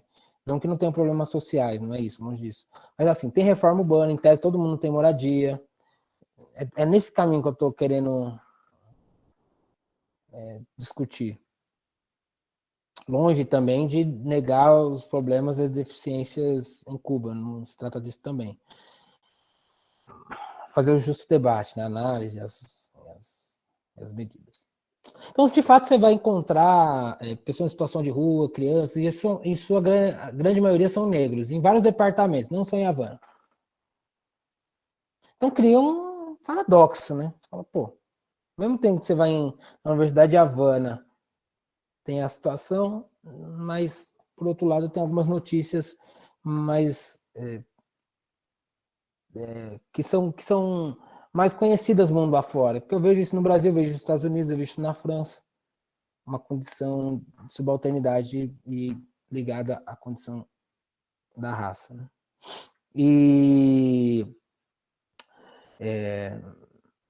Bom, aí a gente precisa estabelecer, portanto, diante desse fenômeno, os laços históricos estruturais. Né? A sociedade outrora colonial, de base escravista, foi a penúltima região até o tráfico, o trabalho escravo abolido. Então, o fim do tráfico tardio. E muitas semelhanças com pós-abolição do Brasil. Muitas semelhanças. Posterior a isso, Cuba é submetida a um processo de subalternização enquanto nação. Né? Essa era a luta, inclusive, do José Martí, né? Que nós não ficássemos submetidos à Espanha, mas que nós também não virássemos, ele dizendo para os cubanos, no século XIX, um espaço de veraneio para a elite estadunidense, e foi o que virou. Nas primeiras décadas do século XX. E quando eclode o movimento revolucionário, a primeira experiência, né, em 1953, o assalto ao quartel Moncada, sob a liderança do Fidel, com então 23, 24 anos, também um jovem. E ele escreve no História Me Absorverá, né? No julgamento perguntam quem era a liderança e ele fala José Martí. E José Martí, o debate do Nuestra América. Aqui em Cuba,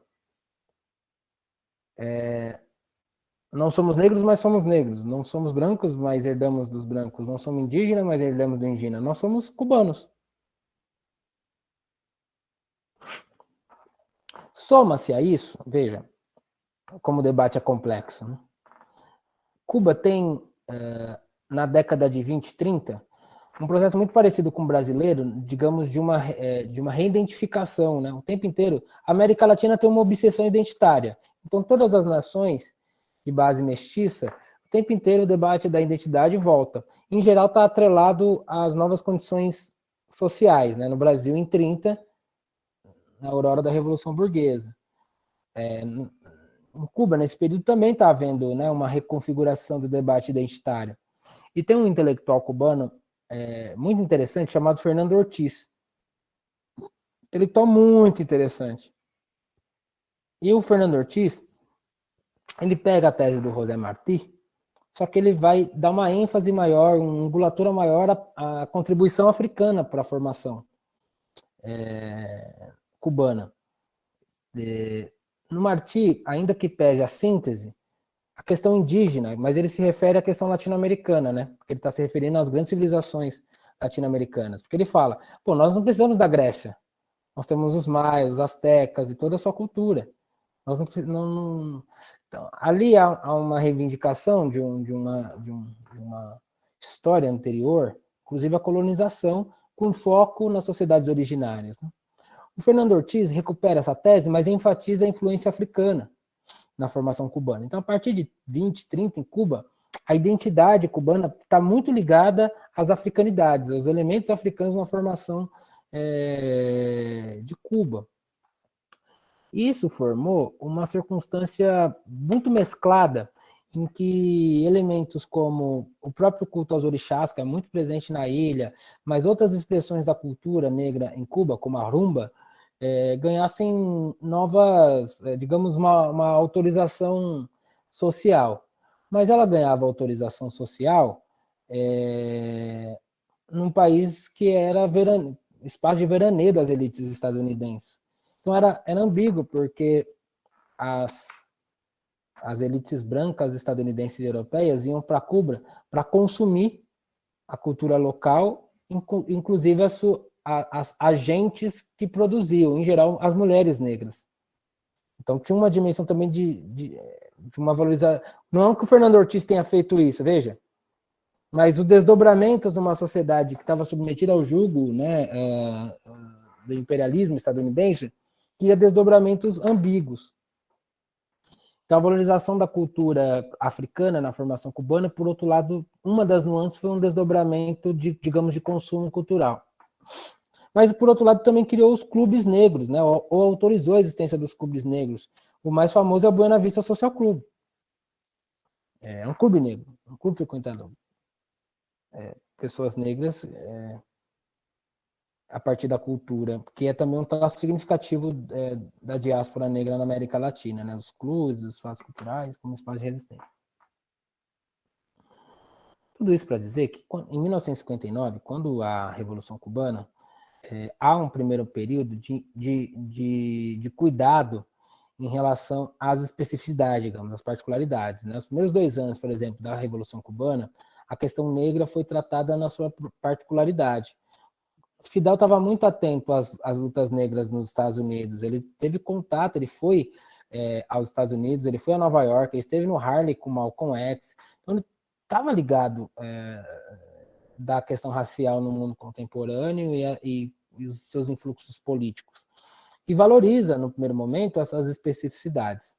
Até a Praia Giron e a Baía dos Porcos, né? A tentativa de invasão em 61, né, dos Estados Unidos, consequentemente a revolta, a Guerra dos Mísseis, enfim, a Revolução Cubana tem um recrudescimento ao longo da década de 60 e 70, e a ideia do cor cubana ganha um novo sentido, cor cubana, ou em Cuba não há cor, há só cubanos, do Martí, ganha um novo sentido naquela circunstância, porque era uma tentativa de diminuir as divisões internas, porque o tema da raça poderia ser um ponto, tal como nos Estados Unidos, divisor, e eles estavam criando bases para que isso não existisse. As respostas eram reformas de base para todo mundo.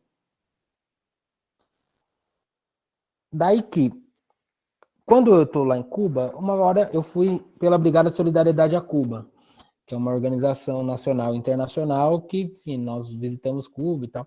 Então, nós somos recebidos pela dirigência cubana. E somos acompanhados durante toda a estadia. Tem um programa de cursos, formações, para conhecer a realidade cubana e tal. E aí, num dado momento, uma das companheiras, ela era formada em filosofia, e, enfim, dirigente do Partido Comunista, eu me senti à vontade de perguntar para ela, mas tá, tudo bem, e Cuba? E racismo em Cuba? A primeira resposta dela foi, não há, companheira, não há. Eu falei, pô, mas né, é diferente do Brasil, claro, mas Aí a segunda resposta dela foi muito doido, porque foi uma resposta quase liberal. Porque ela falou, ó, eles querem, porque aqui tem educação, tem saúde para todo mundo. Então, estão nessa condição porque querem. Aí eu falei, pô, é um argumento mais fraquinho, né? Aí ela dá uma resposta que me parece muito definitiva. Ela fala, vejam, foram 400 anos de colônia e escravidão.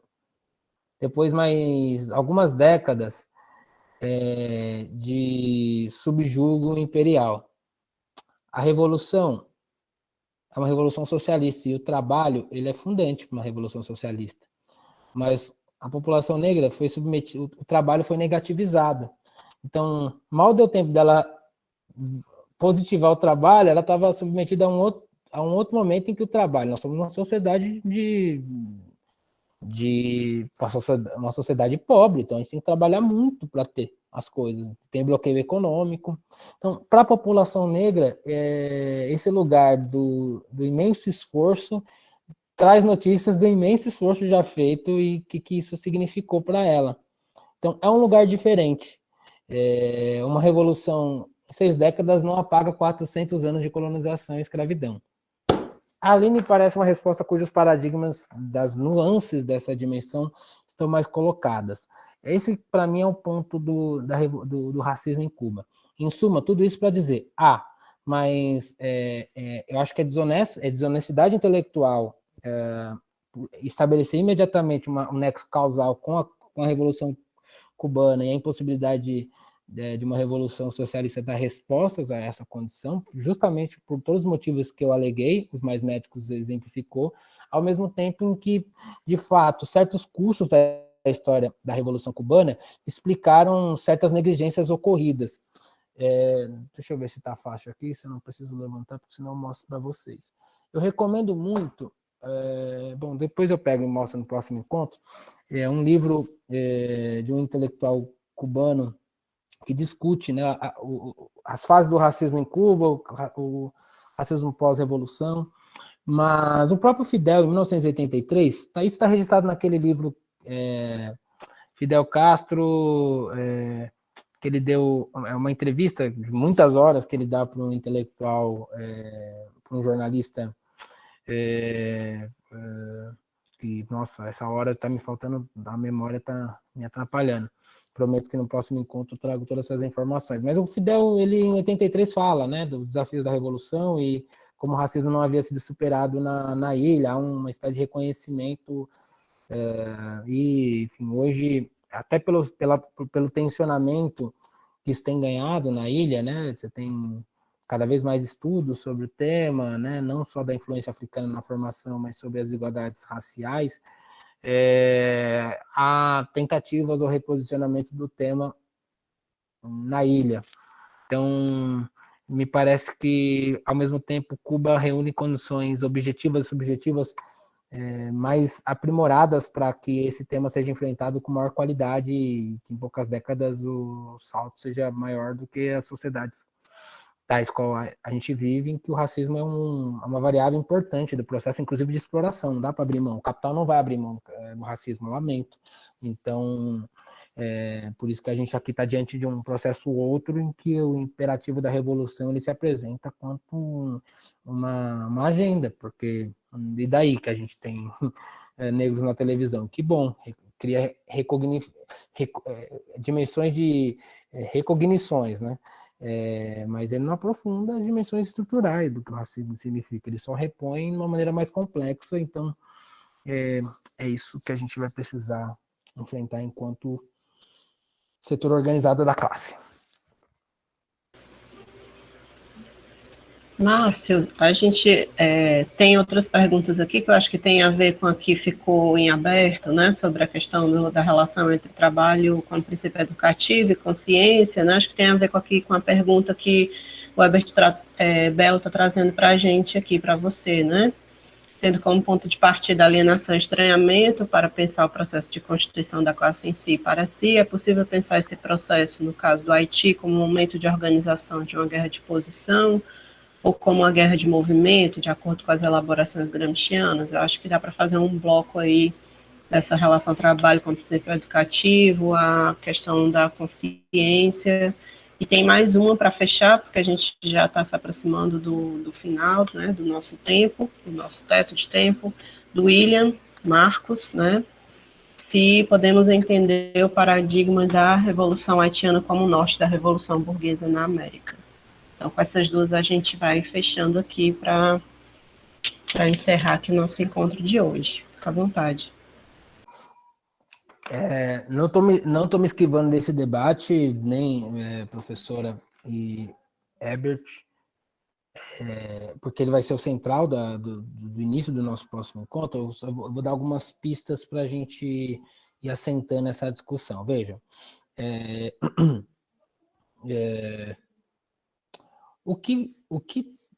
o James muito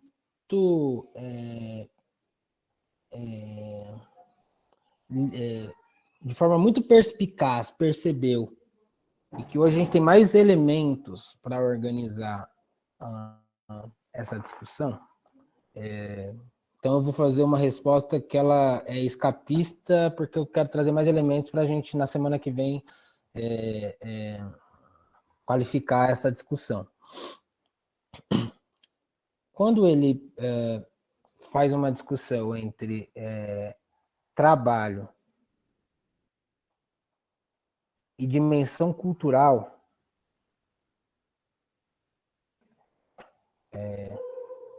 enquanto que, em alguma medida, a dimensão da experiência cultural retroalimenta a condição de consciência dos condenados da terra, né, dos escravizados, eles nos conectam naquilo que eu já conversei no último encontro,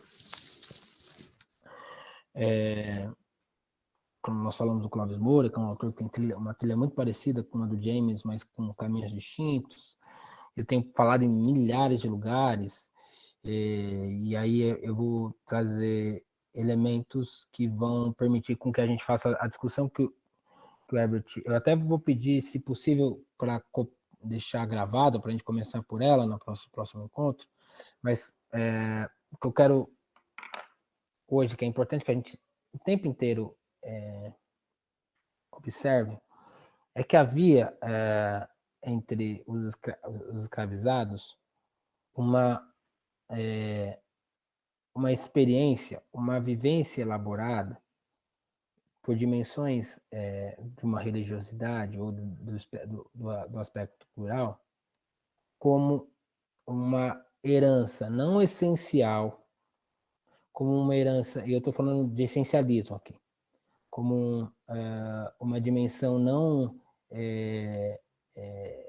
endêmica, a priorística, mas como uma ressignificação material e simbólica do desenvolvimento das forças produtivas no continente africano. Esse é um ponto que, em geral, a gente não pode perder de vista, porque é isso que vai explicar, do ponto de vista do salto da consciência, porque senão o perigo da gente cair numa leitura subjetivista, que o sujeito puxa os cabelos para sair do poço que ele se encontra, ela é muito grande.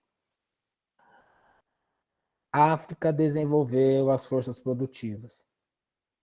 Um desenvolvimento desigual e combinado, com experiências muito distintas, mas que ao longo do tempo salvaguardou experiências sociais, políticas, econômicas das mais complexas.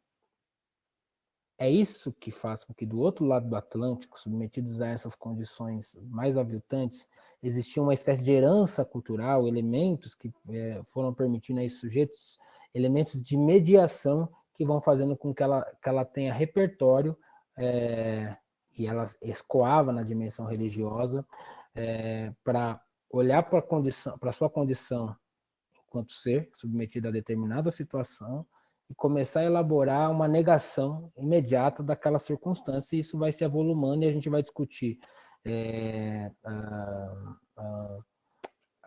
no próximo encontro, a partir das categorias que vocês têm provocado, porque, veja, há uma dimensão em que, finalizo, em que a ética, que é louco pensar, né? Ainda Marx um pouco, mas Max Weber muito, a ideia da ética protestante e o espírito capitalista, né? um elemento da cultura que forja uma conformação quase identitária, né? Entre sociedade civil e destino e ethos, né? Da forma de ser no capital. O que o James estava percebendo é que havia uma contra-hegemonia, uma contraposição de uma ética que negava aquela experiência como ela se apresentava. Portanto, ele está menos preocupado, e isso que é o louco, que a gente vai conversar menos preocupado com o sentimento religioso, mas os desdobramentos de uma ética que negava, que impedia uma aceitação tácita daquela condição. E é ela que, em alguma medida, vai ser uma mediação fundamental do processo de negação. Aí a gente vai qualificar em quais condições essa negação operou, mas é interessante observar a relação entre trabalho, cultura e política que ele operou, porque talvez esse seja um caminho para nós discutirmos algumas coisas. Mas eu quero, porque eu queria fazer essa discussão com a qualidade devida, e ele é o ponto central do próximo. Pronto, e aí a gente guarda aí essa pergunta para começar por ela, né, e relembrar para a gente começar o próximo encontro, para fechar a pergunta do William, né, podemos entender o paradigma da Revolução Haitiana como o norte da Revolução Burguesa na América? E aí aproveito também para deixar... eu também fiquei um pouco em dúvida sobre essa pergunta, né? Que tipo de norte seria esse que ele está indicando aí na pergunta? Acho que o William, se tiver aí, ele quiser ele mesmo formular a pergunta direta. Tô sim. Bom, boa noite, todo mundo. Na real, eu tava querendo perguntar se, por exemplo, o caráter de uma revolução de escravizados na América fez com que esse paradigma, quer dizer, uma sublevação negra causasse algum impacto no que vai ser depois a Revolução Burguesa no continente americano. Entendi. Com certeza. A gente pode discutir se houve ou não Revolução Burguesa nos termos que, em geral, se trata essa discussão. A forma como nós nos tornamos capitalistas, mas não tenha dúvida. Mas não tenha dúvida, isso está amplamente, fartamente registrado. Tem um livro de um pesquisador da UNB chamado Marcos Queiroz, chama-se, puxa vida, bom, Marcos Queiroz, o Haiti e a Constituição de 1924, em que ele detalha, em alguma medida, os impactos da Revolução Haitiana, né, na nossa primeira Constituição e no início do Estado brasileiro, mas isso é fartamente já registrado de como a nossa particularidade enquanto Latinoamérica, e esse é o tema também, é uma pergunta que ela antecipa uma tese, né, do próprio Williams, de pensar os pontos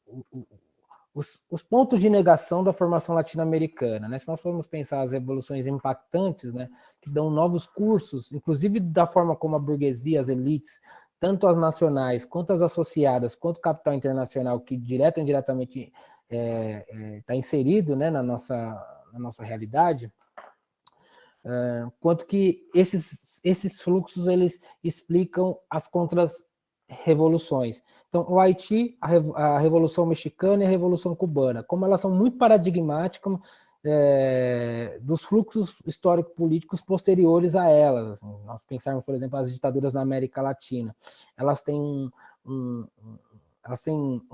uma...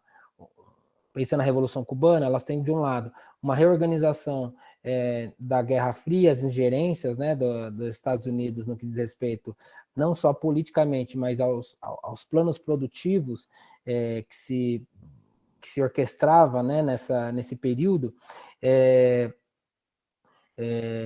mas como, e portanto há uma geopolítica internacional colocada, mas como a Revolução Cubana foi um elemento que exigiu uma resposta imediata das autocracias burguesas, a burguesia associada e o próprio capital internacional aqui inserido, de um recrudescimento imediato antes que as contas da história elas apontassem para outros caminhos. Então, sem dúvida nenhuma, e aí acho que esse é o segundo ponto da nossa próxima aula, com um apêndice que eu indiquei do próprio James, fazendo uma relação entre a liderança da Revolução Cubana, a liderança da Revolução Haitiana com a liderança da Revolução Cubana. Beleza? Beleza, Márcio. Muito bom aí para pensar a partir do pecado original, né, de ter despontado aí as revoluções dentro desse contexto do sul global, com tantas contradições envolvidas, né. Importantíssimo aqui esse primeiro momento com você, acho que todo mundo aqui está ainda refletindo vários elementos que você trouxe para a gente pensar a partir do próprio James, inclusive, né, a leitura que foi feita, e a partir também dos autores que a gente estudou até agora, tanto nos primeiros módulos, né, nas outras edições do curso, né, até para pensar aqui uma forma de organizar para estudar melhor, né, o voltar lá no Williams que a gente estudou, voltar lá no Clóvis Moura de novo, né, para rever e enriquecer mais ainda as leituras. Então, assim, uma grande contribuição, brilhante mesmo, essa introdução do C.L.R. James aqui com Jacobinos Negros. Muita gente está na espera aqui de acessar, inclusive, depois esse material, entrando em contato para tentar também acessar e ter, se apropriar, né, dessa leitura importante para pensar, principalmente esse momento histórico que a gente está vivendo, de tantos movimentos de idas e vindas aqui, mais uma vez, no nosso contexto latino-americano e sul-global, tá? Então, agradecer aqui mais uma vez, né, vivo agradecendo aqui a tua contribuição desde o primeiro momento, espero que também a gente continue aí nessa jornada, pensar mais, né, próximas edições aí, e agradecer, então, também aqui em nome de todo o grupo e dos participantes que estão aqui no chat, né, elogiando, trazendo aqui para a gente vários elogios aí, dizendo que foi realmente uma grande aula para abrir os estudos sobre C.L.R. James. E a gente continua aí na próxima aula, né, no nosso próximo encontro. Se quiser fazer suas considerações finais também, fica Bom, aberto eu já me considero parte do projeto, na verdade, né? Já é. de casa. Eu já À tô bem em casa, vontade, né? então já tô dentro, óbvio, daqui é perene, é uma construção eterna aqui, tô dentro sempre, e nos encontramos.